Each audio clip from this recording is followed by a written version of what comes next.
All right, shut up. It's my turn.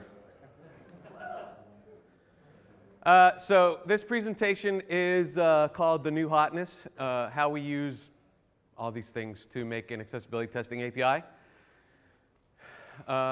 So first, I'm a Viking, so I want to hear everybody do their best Viking yell. 1, 2, 3. Ah! All right, good. These are, my slides can be found at new-hotness.karlgroves-sandbox.com. I'm an accessibility consultant for a company called the Postman Group. The Postman Group is located in New Hampshire. That's not where I'm located. I'm located here with you guys. I actually live in Baltimore. We have people who work at the Postman Group who are in France, Ireland, Scotland, the UK, Australia, I don't know, all over the place. Anyway, so I'm also the co-founder and managing member of a company called Tenon.io. I'm going to talk a little bit about that today. You can follow me on Twitter at Karl Groves, and you can go to my website and read all sorts of stuff about accessibility at karlgroves.com. Can somebody get the door? So we're going to talk about like the modern tool sets, the modern workflows of web developers these days. I started working on my first website back in the 90s, actually when Mosaic was the dominant browser.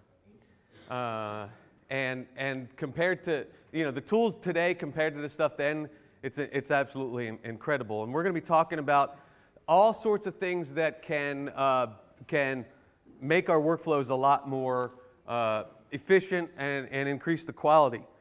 In the accessibility world, talking about tools is really sort of like bad, okay? And it's because a lot of the anti-tool atmosphere came from some stuff I'll talk about a little bit later in the presentation.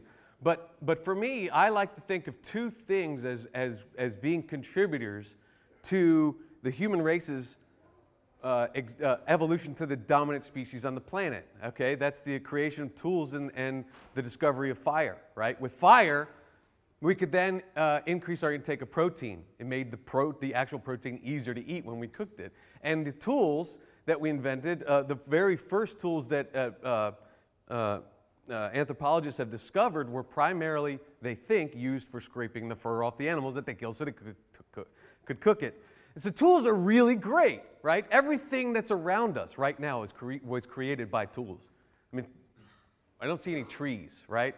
And the very thing that we're talking about, the web, is created by tools. The evolution of tools is why the web even exists. Tools are everywhere. Tools are great, and we're going to use them.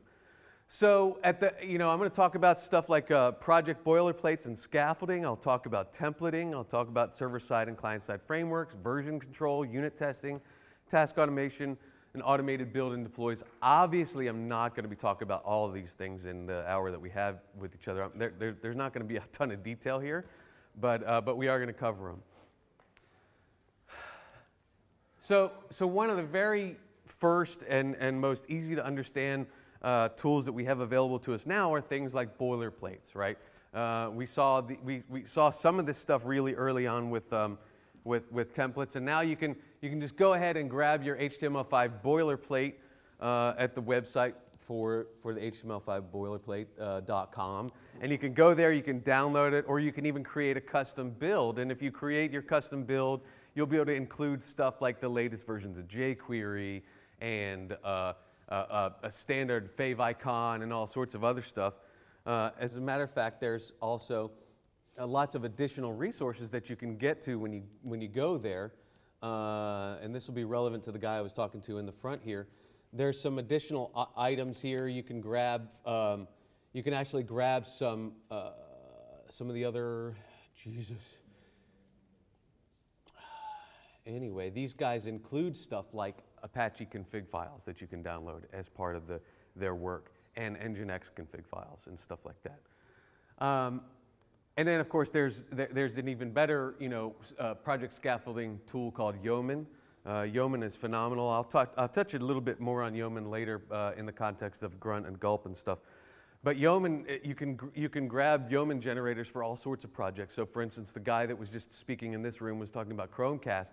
You can scaffold out a Chrome DevTool extension using Yeoman because somebody's already done a lot of the work to create the backbone of the stuff there, right? We have templating stuff. I mean, if anybody here writes PHP, you know, Smarty's been around for forever. We have handlebars and mustache, pure templates. Has anybody used any of these? Pure templates are kind of cool because they're like JSON, but they don't have any of the logic built into them from stuff like handlebars. And then if there's Ruby folks here, there's Haml. And we have libraries like jQuery, Lodash. We make a ton of use of Lodash at Tenon. Lodash is great because it's got a lot of utility functionality that is built for you. Then we have frameworks like Backbone and Knockout. So these give us a great framework for starting an MVC or MVVM type project. Everybody writing notes. I got the slides up, but it's okay.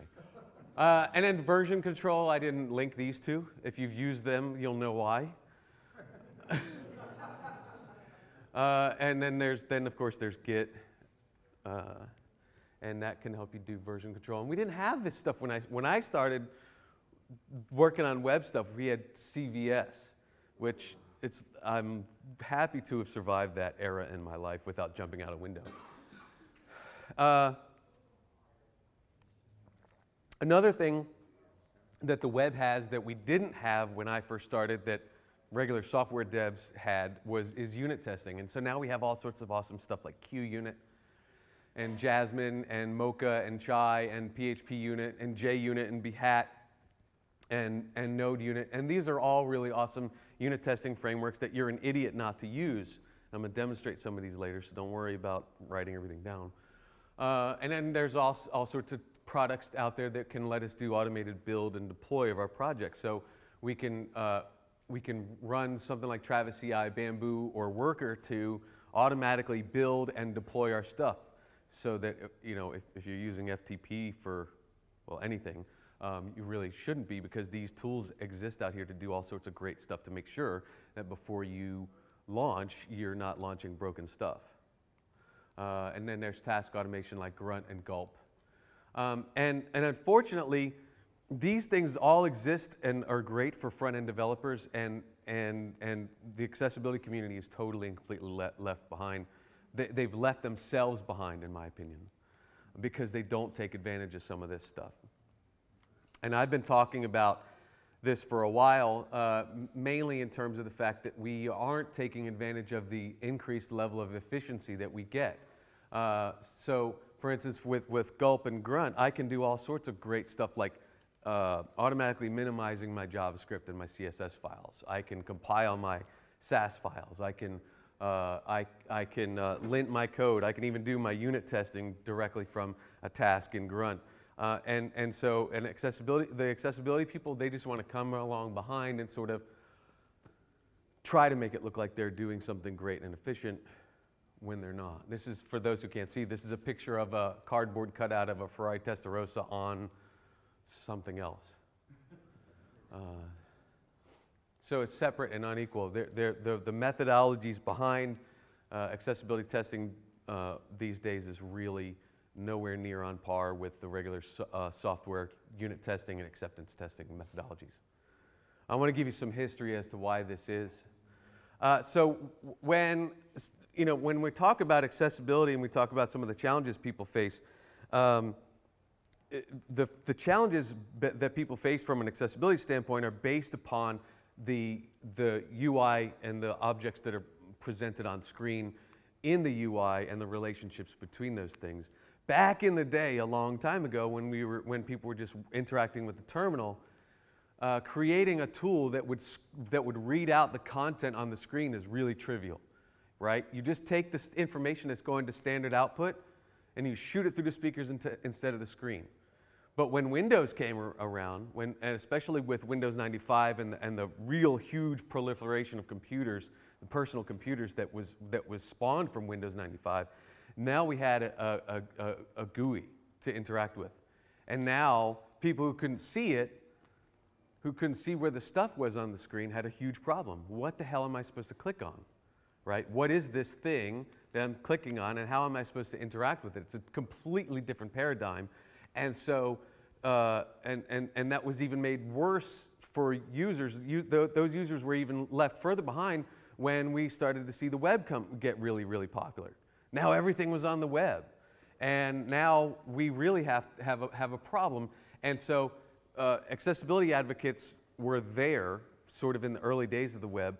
People like my boss, Mike Paciello, were there to sort of try to say, okay, wait, we got to figure this out. We got to figure out how to make this stuff accessible. And so we did start seeing automatic testing tools out there, like there's one called Bobby. And Bobby actually prevented me from getting hired, so I hate Bobby. Because I was the genius who decided I wanted to be a web developer back in the late 90s in the DC area. And I was like, I'm gonna change from being a recreational web developer to a professional, and I'm gonna apply to all these jobs. And Section 508 came out when? Does anybody know? 1998. When was I trying to get a job in the web? 1998. And where was I? I was in the DC area. So I'm applying for jobs at government agencies and what we call Beltway bandits, which are Raytheon and Lockheed Martin and stuff. And I'd be like, here's, you know, everybody wanted to see a sample of your work, right? So I'd send over a sample of my work, and they'd be like, sorry, this didn't pass a Bobby check. I'm like, what the hell is Bobby? And I started hearing this so often, I figured out what Bobby was, and it was this frickin' tool that analyzed my code to see whether it was accessible or not. And that's actually how I got into accessibility, because I got obsessed with this. I was pissed because this stupid tool wasn't helping me get a job. So for those who can't see the screen, this is a picture. I'm dating myself. I'm dating a bunch of you guys too. It's a screen capture from History of the World Part 1, and it's the cavemen when they're discovering fire. Doesn't this guy like light himself on fire or something? Yeah. Yeah. Your picture actually depicts prehistory. Prehistory. So then, and you probably are talking about prehistory because very few of the artifacts from that era can be used on modern devices. Yeah, yeah. And so Bobby was created by, I forget who created it, but they were bought by a company called Watchfire, who was then bought by IBM, and so it became part of an IBM rational tool set and all this sort of stuff. But Bobby was an automatic testing tool, and accessibility people, like the real accessibility people, hated Bobby because for a couple of reasons. One was that it sent forth a lot of these things called false positives. Accessibility tool vendors tend to have this kitchen sink mentality where they want to try to find every freaking thing that they possibly can, even stuff that may not actually be a problem. And so that you get a lot of vitriol on mailing lists. If you go back to the early 2000s on the WebAIM list, you'll see people, you mention Bobby, like a new person to accessibility mentions Bobby, and then it's like a freaking rugby team just jumps on top of them going, automated tools are bad! And then the other person runs away. After tools like that, we saw browser plugins and toolbars like Wave, or like the Functional Accessibility Test, or Firefox Accessibility Toolbar. And then we saw online checkers like Cynthia Says, FAE, and Wave, which sort of also joined the Bobby thing. And then we started seeing what I call the monoliths. So not long after the web started really taking off, did we start seeing companies that started creating web-based applications, right? I mean, that's why companies like Oracle even exist, because they were making web-based applications, and accessibility tool vendors are no different. Some of the early accessibility tool vendors like DQ and SSB Bart Group created desktop applications. High Software did too. So ACC Verify was a desktop application, ACC Monitor, DQ had Ramp, Ascend, SSB Bart Group had in Focus, and then of course the sensibility of making a web-based application sort of struck everybody and said now I can just create one version and deploy it on the web and yay and all that sort of stuff. And these things sort of, they decided that they wanted to be the be-all and end-all of everything accessibility. So that they would feature a spider that could crawl your site, and each page would get tested along the way, and they had their own issue tracking system. And SSB, High Software, and DQ, all three of them tried to create features that would automatically fix your code. And like I said, they wanted to be everything. The thing that they ended up doing, though, was twofold. First was they created this separation between accessibility and everything else. So accessibility was now done on a completely different tool set. So when we started seeing mature issue tracking systems like HP Quality Center and all these other all the Atlassian products, Jira and all this sort of stuff, you'd have your issue tracking for everything else on QC and Jira, and then you'd have your extra separate system out here for accessibility. And I would argue that that made it easy to marginalize accessibility. And there's another huge, massive problem that happened with these tools that I haven't yet discussed, and that is the false positive problem is exacerbated by the fact that they're not testing for accessibility. They're doing linting. All these tools did a static analysis on the source that you would see if you viewed source on a page, not the DOM, right?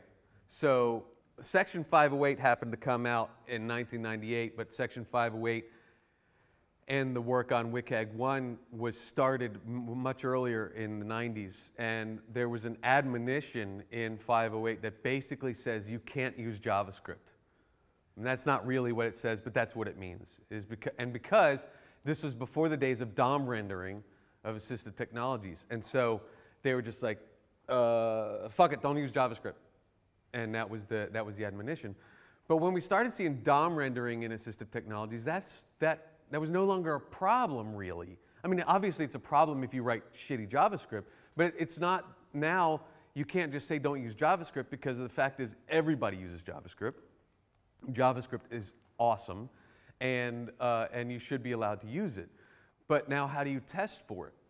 So before we could say, oh, well, you're not supposed to be using JavaScript anyway, so we'll do the static analysis. But what if you're trying to now test the JavaScript to make sure the JavaScript is accessible, or at least the results of the JavaScript is accessible? So this is why we started to need headless browsers in their tools. And so this is my picture of the headless horseman. And so some of the earliest headless browsers that existed were Rhino, and I experimented a little bit with accessibility testing with Rhino, and my brain couldn't understand Zool at the time. But then I came across this project from MIT called Simile. And Simile was basically a headless browser that had sort of an API to it. And Simile was, I think it was actually Rhino, but it was an MIT project. It's now abandonware. But I think somebody else is using it to create web scrapers and do data mining. And then not too long after that, well, probably, I don't know, 3 or 4 years ago, we saw Zombie. Anybody ever use Zombie.js? Zombie's really cool, and I tried using Zombie, and I found it to be really, really, really brittle. Even worse than Phantom. But Zombie was really brittle, and it just didn't do what I wanted. And then we saw Phantom.js. And so, like, Phantom.js and Node and Grunt are like the trifecta of awesome. Because everything that runs like unit testing these days, if you're using unit testing, or especially if you're doing BDD style acceptance testing, it's probably going to use Phantom.js. Phantom is a headless version of WebKit. And as a matter of fact, Tenon uses Phantom.js. Phantom.js is a really huge pain in the ass for a couple of reasons, though, because it does fuck all for exception handling. And so it's one thing when you're testing your own code and Phantom sort of craps all over itself, no problem. But if you're trying to test, the websites of the everybody else, then you have a huge problem. But anyway, Phantom's really awesome. Slimer.js uses the same exact API structure as Phantom.js, but it runs a headless version of Firefox.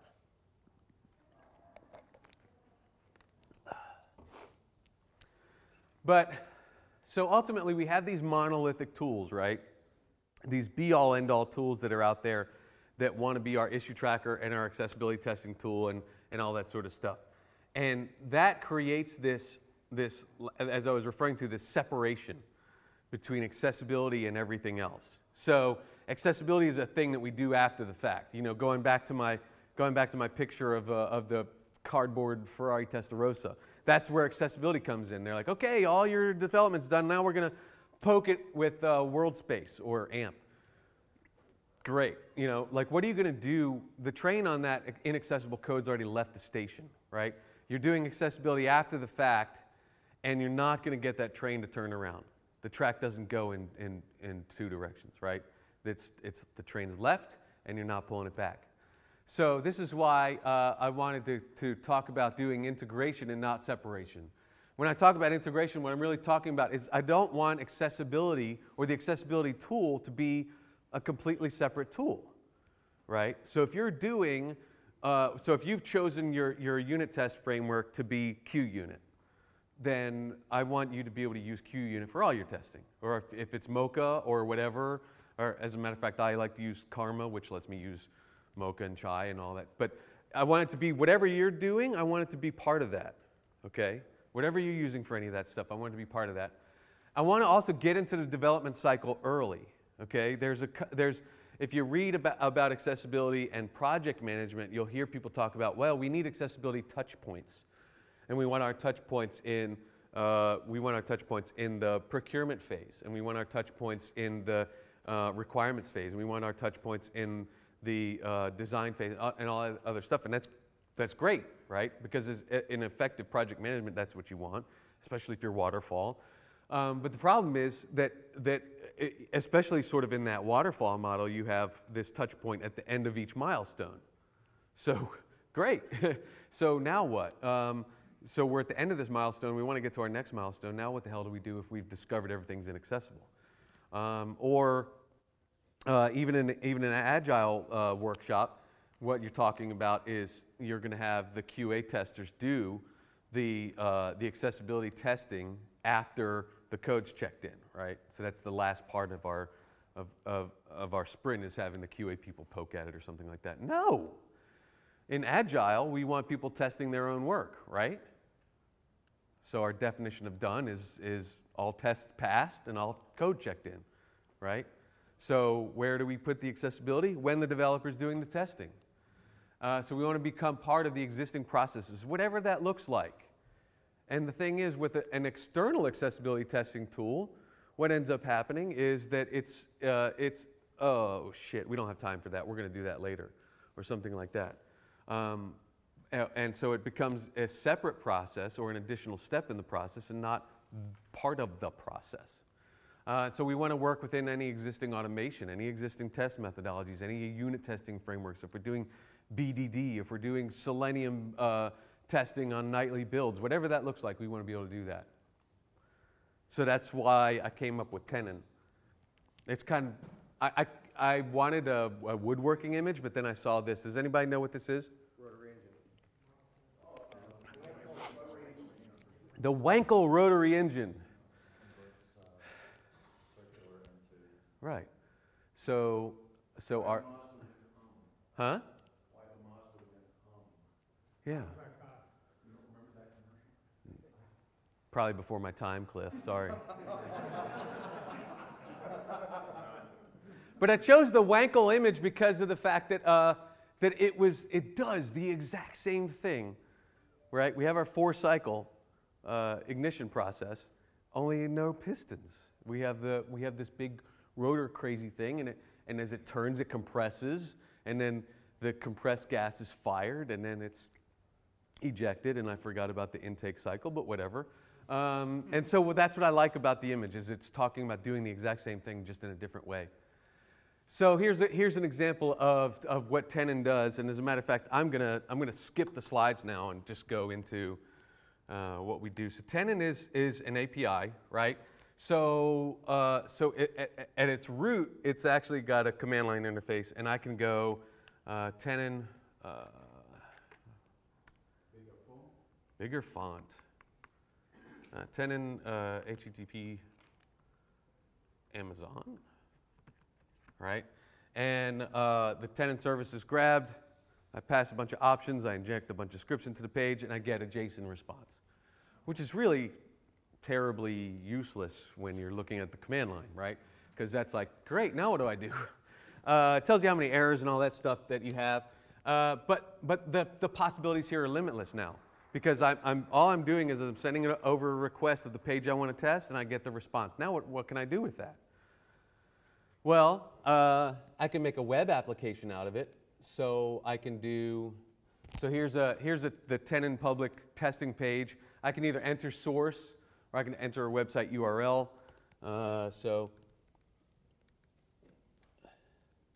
by the way, this code for this demo is on Bitbucket on an open repository. It's built using React.js. And so you can download it and play with it. So if you ever wanted to see a React.js application, that's it. So we now have, we've basically taken that JSON response and piped it into here. And the JSON response tells us all sorts of interesting things, like screen size and so on and so forth. Has anyone ever used Postman? No. Postman is really cool. If you, so Postman allows you to test RESTful stuff or API stuff. So here's an example of testing with Postman. Now what's cool about this though is I'm going to show you, first off, that was really fast. I'm going to show you some of the other parameters. So let's say you wanted to test a responsive design. Anybody have a responsive website that they want to share? What's that? Coding House. And what are your breakpoints set at? Whoops. So let's do 300 by 600. So we'll set it over at 300 by 600.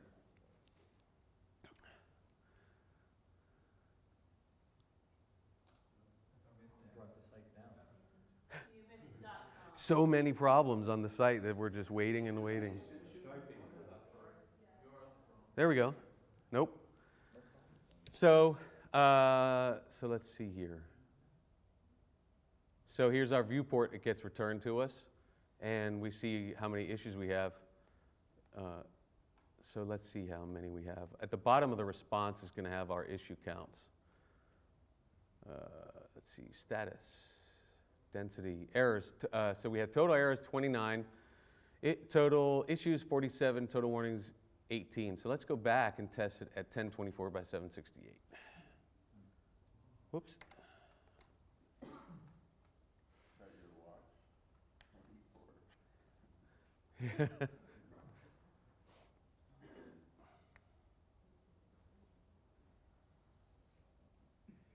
So now we have our response and 29, 47, 18. Okay.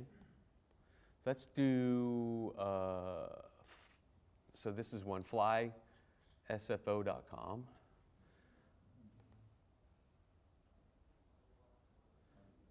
So this one has 31 and 38. Let me change them to 600 by 300. Shit.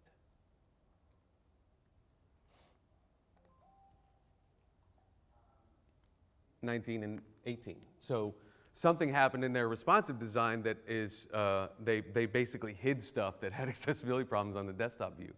So it's more accessible in mobile, right?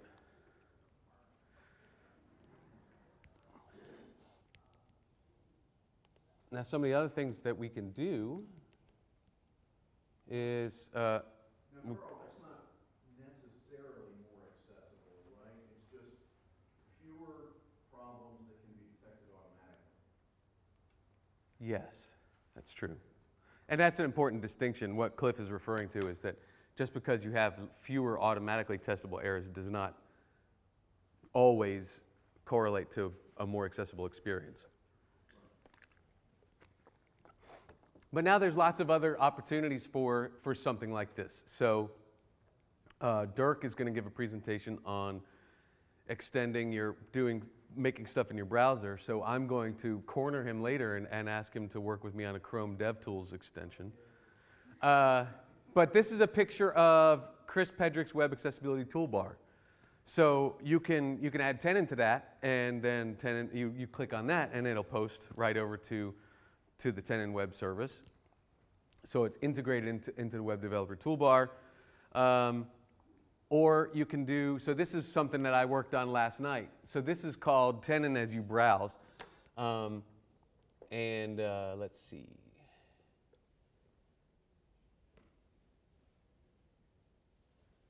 So what I created, I actually worked on this last night, which is a jQuery plugin that takes all the API parameters and runs it as a jQuery plugin. You just put it at the bottom of your page where your other JavaScript is. And every page that gets accessed by users as they browse, they're actually testing your site for you, because it submits that post over to the Tenon API and tests it. Now what's really cool is it takes a hash of the page content. It takes the page content, it hashes it, and stores that. So let's say you had a really high traffic website and your home page gets accessed 1,000 times before lunch. It's not going to test that page 1,000 times, because I don't want that on my server, and you don't want that traffic lag. So it hashes it, so it only tests that once. If your page changes because you fixed it, then it retests it. So simple as that, a simple jQuery plugin can be used to post that request. So how sophisticated is your hash? Because if you have dynamic content, it's... Sure, yeah, exactly. But what's cool about that now is that you can explicitly set the parameter of, say, what parts to test, right? So you can say, okay, I don't test the entire page. You can test, so one of the things that you can do, like let's say it's a WordPress site, right? All of the posts in a WordPress site have a class of post. So you put that in your jQuery selector, and that's what gets tested.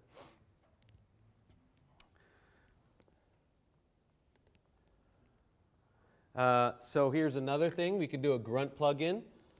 So here's a grunt plugin that we created. So here's the task here. So the big difference between grunt and gulp is that in grunt you basically create this plugin and then you configure the task. Gulp is a different story altogether, because gulp can work on streams and it's really freaking awesome, and I'll show you guys that in a bit. But so here's the grunt tenon. So in my grunt file, and I apologize because PHP Storm doesn't increase the font size well.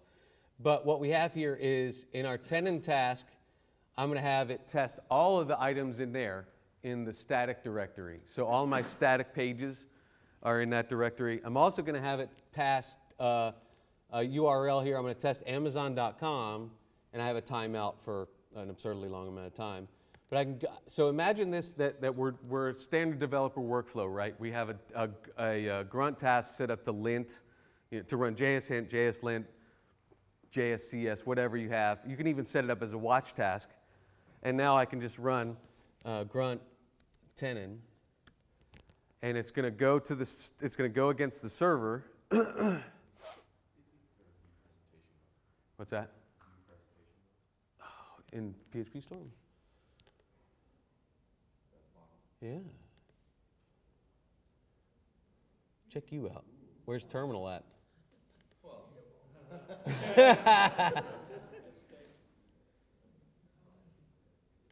Good job there. So while we were doing that, we found our issues. We found a bunch of, woo, that's weirdness. Thanks for... Let's do this again. So we're testing Amazon.com. I like testing Amazon. They probably hate me because they're seeing the Tenon UA string over and over. But anyway, so here's just like a, what the hell? Just like running JSLint as a grunt task, you're going to get your errors in a nice blurry presentation. And it's going to tell you whether you've gotten errors or not. Now, what you can do is you can configure the grunt task to give you a pass or fail. So then what you do here, so in this scenario, you're a developer, You're working in your IDE or whatever, you're going to run the task, and then you're going to get the results. But let's say if you're in let's say you're doing an automated build scenario. And so now you have a grunt task running as part of your Bamboo build tasks, and now you want your grunt tenant to just pass a true or false, a pass or fail, right? And then if it fails, because you have accessibility issues, then it turns your build red. So you don't go. Or you have a configurable threshold of how many errors, whatever the case may be. The idea here is that in the developer workflow, they're just testing your work as you go. You want the errors back. You want the information back. In an automated build scenario, you don't want something getting shipped that has bad accessibility problems. Another thing you could do, though, is you can just, because it's JSON, you do whatever you want with it, right? So if you're running stuff that you need to be able to use a JUnit report format, you just take the JSON and you pipe it into the format for the XML for JUnit, or something stupid simple like a CSV file. So now let's talk about some of the quality stuff, because this is what the topic is about, is how we use all these tools on Tenon itself.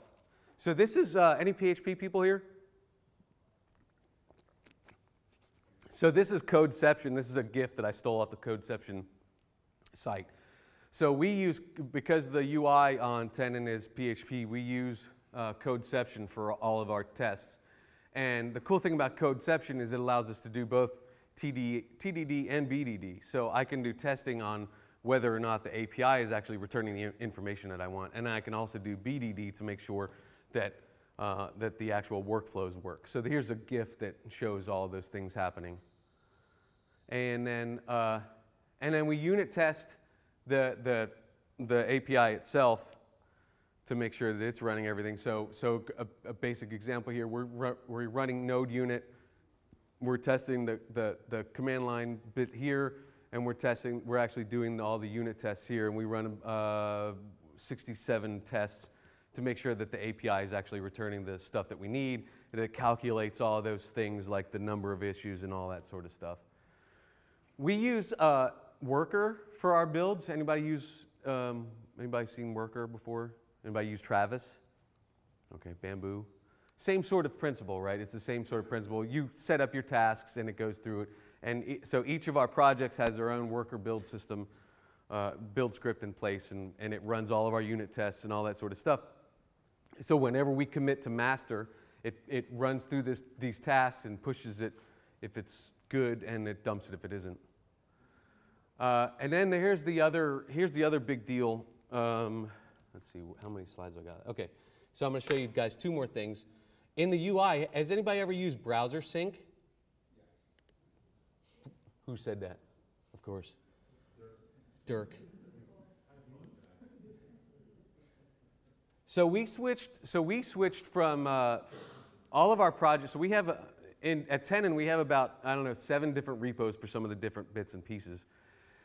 And we switched from grunt to gulp, and we just haven't looked back.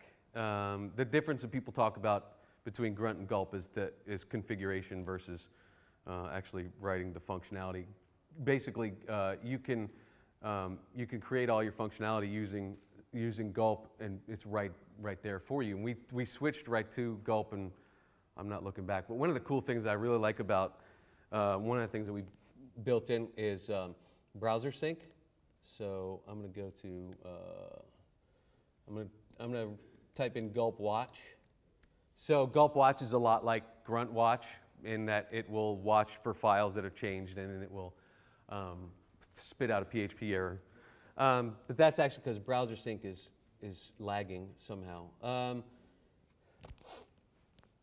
So it's running all our tests. It's pushing our stuff to our dist folder.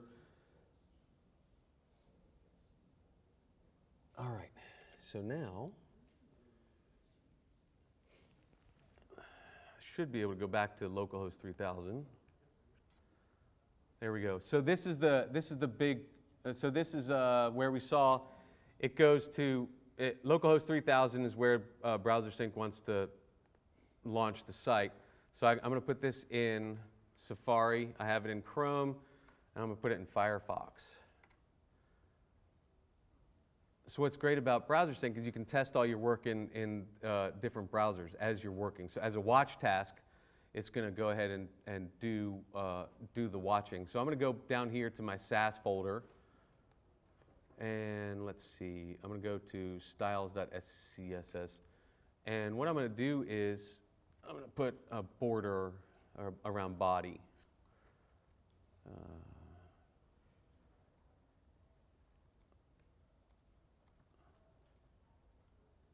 So I put a red border around it.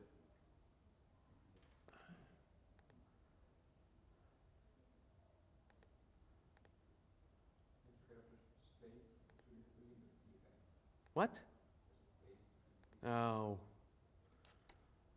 Yeah.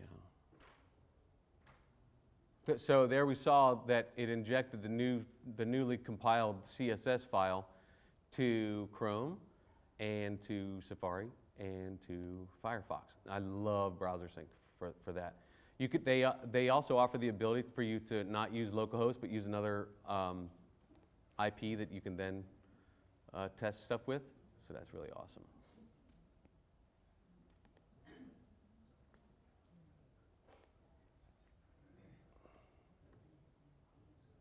So then the other part about this that I wanted to show you guys, first off, I'm going to get rid of that before my partner goes, why is everything red?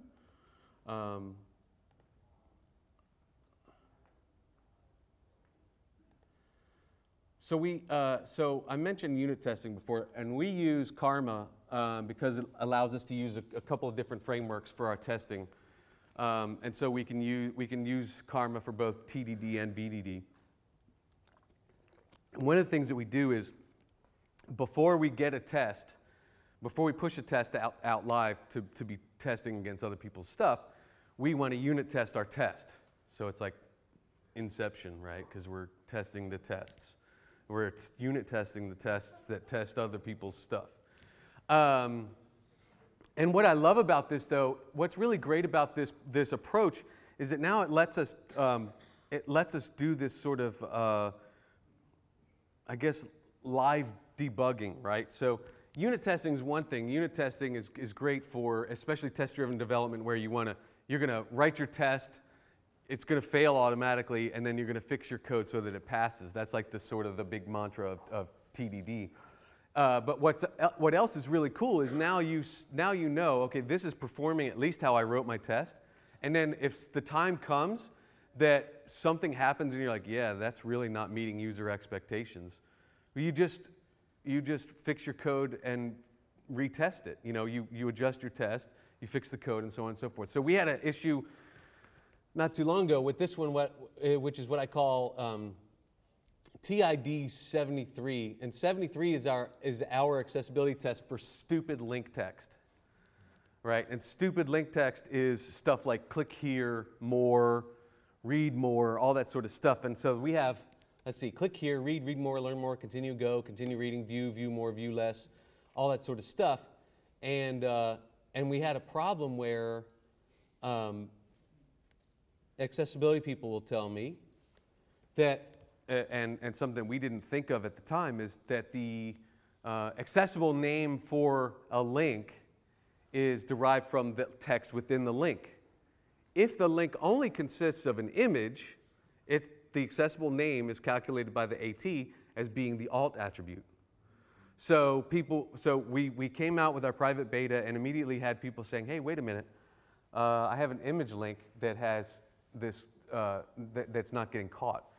And so we created this new, it's just a new fixture that tests for the alt attribute. And we had to adjust our test. So we have a fixture here, and then we have a chai should assertion. So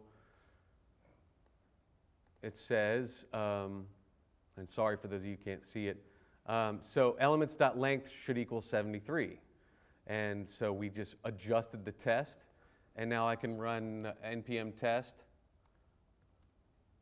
and it's gonna test all this stuff. What's really cool too that I like about using it this way is I'll let this show you how it passes. So now it says 79 to 79.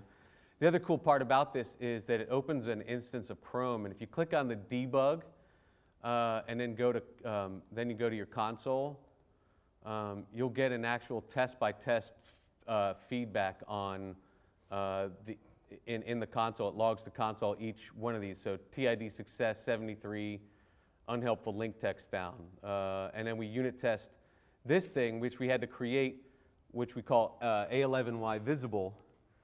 Because visibility of content, like if it's display none versus visibility hidden versus off screen and all this sort of stuff, we have this utility function. We had to add that, and so that's how we go about making sure each of the tests is good. And during this, we have this build process behind the scenes that creates both the unit test file and the test file that gets tested. And basically, if the unit test doesn't pass, if this list of fixtures doesn't pass, then the test file is just tossed aside, and we use the old one, which is like our known good. Right? It's our single source of truth.